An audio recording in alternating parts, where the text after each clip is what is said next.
Chapter 4, Lesson 4, The History of Taxes and the Power of Corporations. My rich dad just played the game smart, and he did it through corporations, the biggest secret of the rich. I remember in school being told the story of Robin Hood and his merry men. My teacher thought it was a wonderful story of a romantic hero who robbed from the rich and gave to the poor. My rich dad did not see Robin Hood as a hero. He called Robin Hood a crook. Robin Hood may be long gone, but his followers live on. I often still hear people say, "Why don't the rich pay for it?" Or, "The rich should pay more in taxes and give it to the poor." It is this Robin Hood fantasy, or taking from the rich to give to the poor, that has caused the most pain for the poor and the middle class. The reason the middle class is so heavily taxed is because of the Robin Hood ideal. The reality is that the rich are not taxed. It's the middle class who pays for the poor, especially the educated upper-income middle class.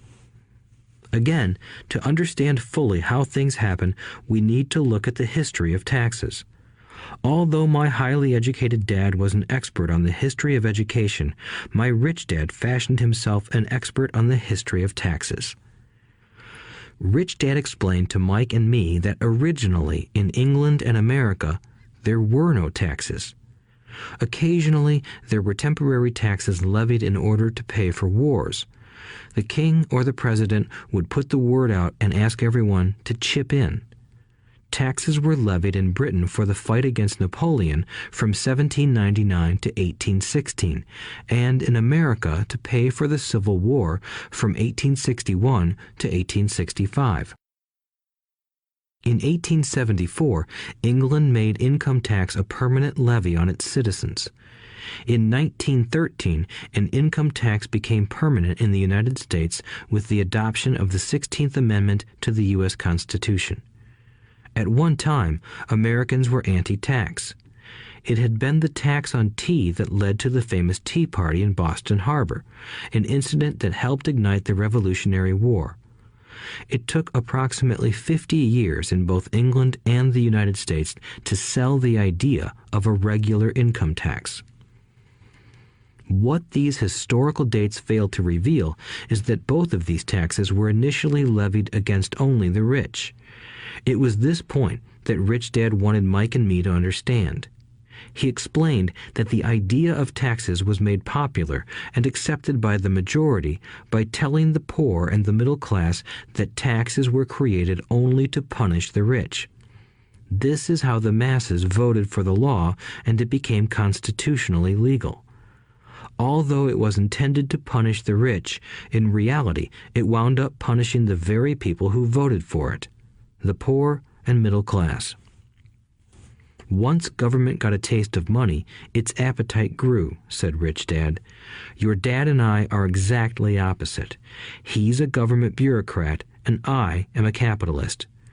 We get paid, and our success is measured on opposite behaviors.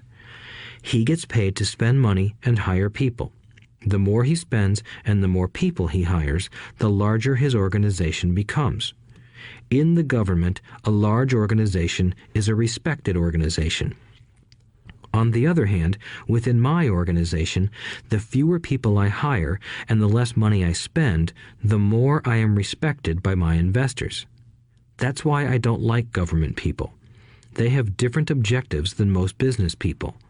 As the government grows, more and more tax dollars are needed to support it. My educated dad sincerely believed that government should help people. He loved John F. Kennedy and especially the idea of the Peace Corps. He loved the idea so much that both he and my mom worked for the Peace Corps, training volunteers to go to Malaysia, Thailand, and the Philippines. He always strived for additional grants and budget increases so he could hire more people, both in his job with the Education Department and in the Peace Corps. From the time I was about 10 years old, I would hear from my rich dad that government workers were a pack of lazy thieves, and from my poor dad I would hear how the rich were greedy crooks who should be made to pay more taxes. Both sides had valid points. It was difficult to go to work for one of the biggest capitalists in town and come home to a father who was a prominent government leader. It was not easy to know which dad to believe. Yet, when you study the history of taxes, an interesting perspective emerges. As I said, the passage of taxes was only possible because the masses believed in the Robin Hood theory of economics. Take from the rich and give to everyone else. The problem was that the government's appetite for money was so great that taxes soon needed to be levied on the middle class, and from there it kept trickling down. However, the rich saw an opportunity because they don't play by the same set of rules. The rich knew about corporations, which became popular in the days of sailing ships. The rich created the corporation as a vehicle to limit their risk to the assets of each voyage. The rich put their money into a corporation to finance the voyage. The corporation would then hire a crew to sail to the New World to look for treasure. If the ship was lost, the crew lost their lives, but the loss to the rich would be limited only to the money they invested for that particular voyage. It is the knowledge of the legal corporate structure that really gives the rich a vast advantage over the poor and middle class. Having two fathers teaching me, one a socialist and the other a capitalist, I quickly began to realize that the philosophy of the capitalist made more financial sense to me. It seemed to me that the socialists ultimately penalized themselves due to their lack of financial education. No matter what the take from the rich crowd came up with, the rich always found a way to outsmart them. That is how taxes were eventually levied on the middle class. The rich outsmarted the intellectuals solely because they understood the power of money, a subject not taught in schools. How did the rich outsmart the intellectuals? Once the take from the rich tax was passed, cash started flowing into government coffers. Initially, people were happy. Money was handed out to government workers and the rich. It went to government workers in the form of jobs and pensions, and it went to the rich via their factories receiving government contracts. The government received a large pool of money, but the problem was the fiscal management of that money. The government ideal is to avoid having excess money. If you fail to spend your allotted funds, you risk losing it in the next budget. You would certainly not be recognized for being efficient. Business people, on the other hand, are rewarded for having excess money and are applauded for their efficiency. As this cycle of growing government spending continued, the demand for money increased, and the tax the rich idea was adjusted to include lower income levels down to the very people who voted it in, the poor and the middle class. True capitalists used their financial knowledge to simply find an escape. They headed back to the protection of a corporation. But what many people who have never formed a corporation don't know is that a corporation is not really a thing. A corporation is merely a file folder with some legal documents in it, sitting in some attorney's office and registered with a state government agency. It's not a big building or a factory or a group of people. A corporation is merely a legal document that creates a legal body without a soul. Using it, the wealth of the rich was once again protected. It was popular because the income tax rate of a corporation is less than the individual income tax rates.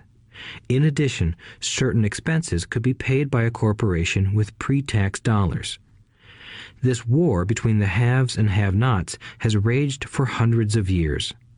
The battle is waged whenever and wherever laws are made, and it will go on forever. The problem is that the people who lose are the uninformed, the ones who get up every day and diligently go to work and pay taxes. If they only understood the way the rich play the game, they could play it too. Then they would be on their way to their own financial independence. This is why I cringe every time I hear a parent advise their children to go to school so they can find a safe, secure job. An employee with a safe, secure job without financial aptitude has no escape.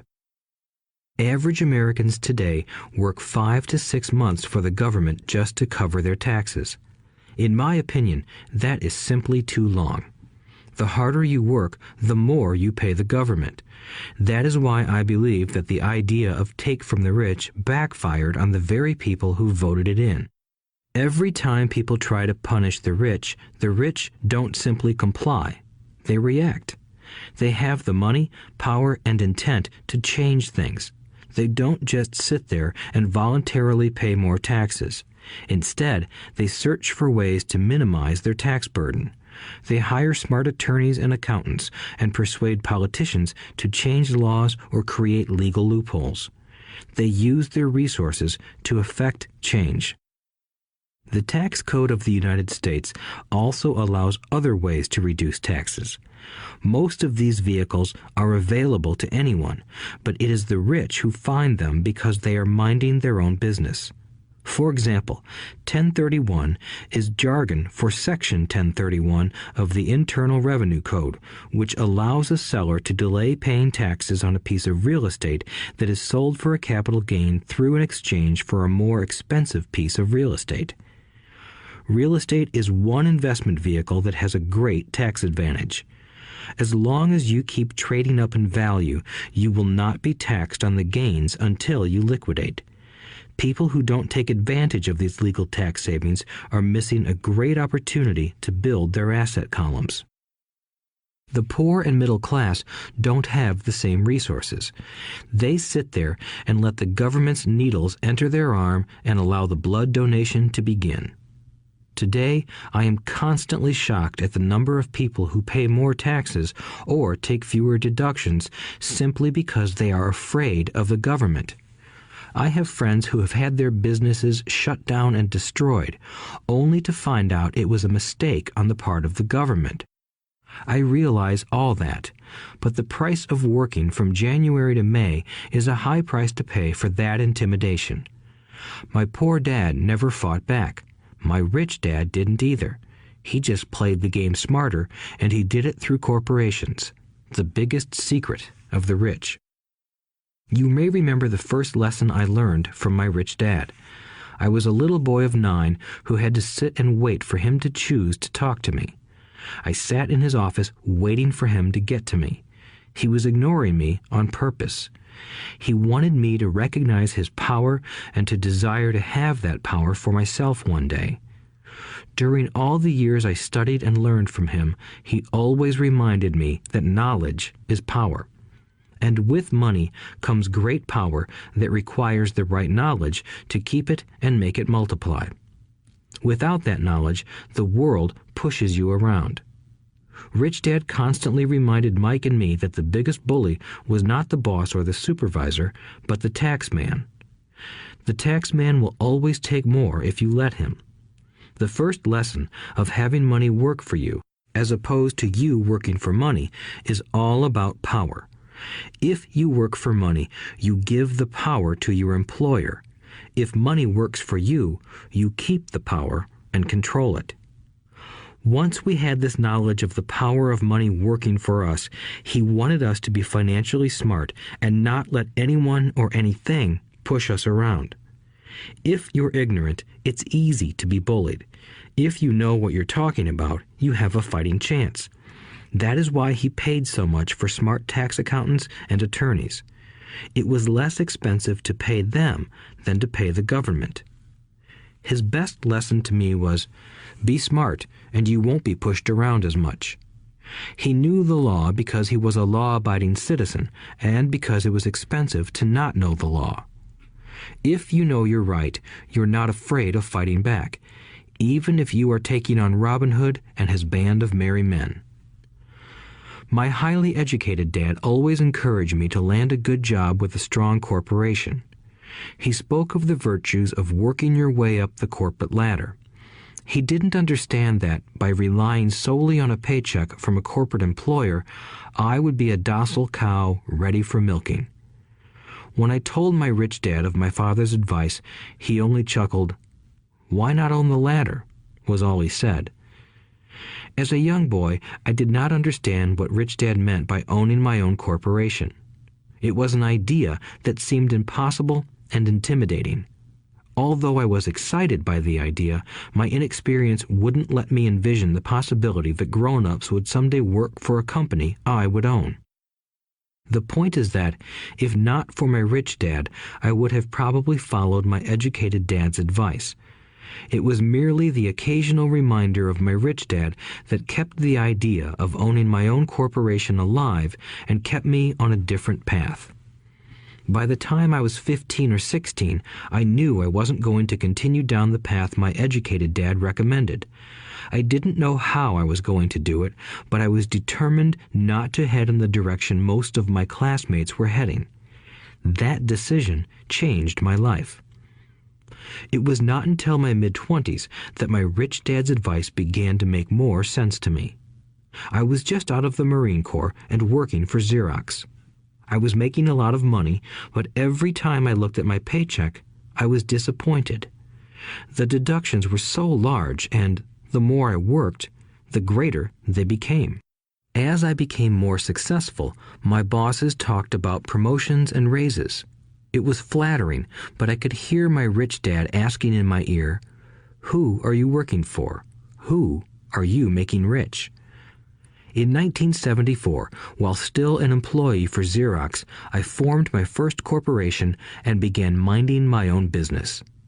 There were already a few assets in my asset column, but now I was determined to focus on making it bigger. Those paychecks, with all the deductions, made all the years of my rich dad's advice make total sense. I could see the future if I followed my educated dad's advice. Many employers feel that advising their workers to mind their own business is bad for business. But for me, focusing on my own business and developing assets made me a better employee because I now had a purpose. I came in early and worked diligently, amassing as much money as possible so I could invest in real estate. Hawaii was just set to boom, and there were fortunes to be made. The more I realized that we were in the beginning stages of a boom, the more Xerox machines I sold. The more I sold, the more money I made, and, of course, the more deductions came out of my paycheck. It was inspiring. I wanted out of the employee trap so badly that I worked even harder so I could invest more. By 1978, I was consistently one of the top 5 salespeople at the company. I badly wanted out of the rat race. In less than 3 years, I was making more in my real estate holding corporation than I was making at Xerox, and the money I was making in my asset column in my own corporation was money working for me, not me pounding on doors selling copiers. My rich dad's advice made much more sense. Soon, the cash flow from my properties were so strong that my company bought me my first Porsche. My fellow Xerox salespeople thought I was spending my commissions. I wasn't. I was investing my commissions in assets. My money was working hard to make more money. Each dollar in my asset column was a great employee, working hard to make more employees and buy the boss a new Porsche with before-tax dollars. I began to work harder for Xerox. The plan was working, and my Porsche was the proof. By using the lessons I learned from my rich dad, I was able to get out of the proverbial rat race at an early age. It was made possible because of the strong financial knowledge I had acquired through Rich Dad's lessons. Without this financial knowledge, which I call financial intelligence or financial IQ, my road to financial independence would have been much more difficult. I now teach others in the hope that I may share my knowledge with them. I remind people that financial IQ is made up of knowledge from 4 broad areas of expertise. 1. Accounting. Accounting is financial literacy or the ability to read numbers. This is a vital skill if you want to build an empire. The more money you are responsible for, the more accuracy is required, or the house comes tumbling down. This is the left brain side, or the details. Financial literacy is the ability to read and understand financial statements, which allows you to identify the strengths and weaknesses of any business. 2. Investing. Investing is the science of money making money. This involves strategies and formulas which use the creative right brain side. 3. Understanding markets. Understanding markets is the science of supply and demand. You need to know the technical aspects of the market, which are emotion-driven, in addition to the fundamental or economic aspects of an investment. Does an investment make sense, or does it not make sense based on current market conditions? 4. The law. A corporation wrapped around the technical skills of accounting, investing, and markets can contribute to explosive growth. A person who understands the tax advantages and protections provided by a corporation can get rich so much faster than someone who is an employee or a small business sole proprietor. It's like the difference between someone walking and someone flying. The difference is profound when it comes to long-term wealth. Tax advantages. A corporation can do many things that an employee cannot, like pay expenses before paying taxes. That is a whole area of expertise that is very exciting. Employees earn and get taxed, and then try to live on what is left. A corporation earns, spends everything it can, and is taxed on anything that is left. It's one of the biggest legal tax loopholes that the rich use. They're easy to set up and are not expensive if you own investments that are producing good cash flow. For example, by owning your own corporation, your vacations can be board meetings in Hawaii. Car payments, insurance, repairs, and health club memberships are company expenses. Most restaurant meals are partial expenses, and on. But it's done legally with pre-tax dollars. Protection from lawsuits. We live in a litigious society. Everybody wants a piece of your action. The rich hide much of their wealth using vehicles such as corporations and trusts to protect their assets from creditors. When someone sues a wealthy individual, they are often met with layers of legal protection and often find that the wealthy person actually owns nothing. They control everything, but own nothing. The poor and middle class try to own everything and lose it to the government or to fellow citizens who like to sue the rich. They learned it from the Robin Hood story. Take from the rich and give it to the poor. It is not the purpose of this audiobook to go into the specifics of owning a corporation, but I will say that if you own any kind of legitimate assets, I would consider finding out more about the benefits and protection offered by a corporation as soon as possible. There are many books written on the subject that will detail the benefits and even walk you through the steps necessary to set up a corporation. Garrett Sutton's books on corporations provide wonderful insight into the power of personal corporations. Financial IQ is actually the synergy of many skills and talents. I would say it is the combination of the 4 technical skills listed above that make up basic financial intelligence. If you aspire to great wealth, it is the combination of these skills that will greatly amplify your financial intelligence. In summary, business owners with corporations 1. Earn, 2. Spend, 3. Pay taxes. Employees who work for corporations 1. Earn, 2. Pay taxes, 3. Spend. As part of your overall financial strategy, I recommend that you learn about the protection that legal entities can provide for businesses and assets.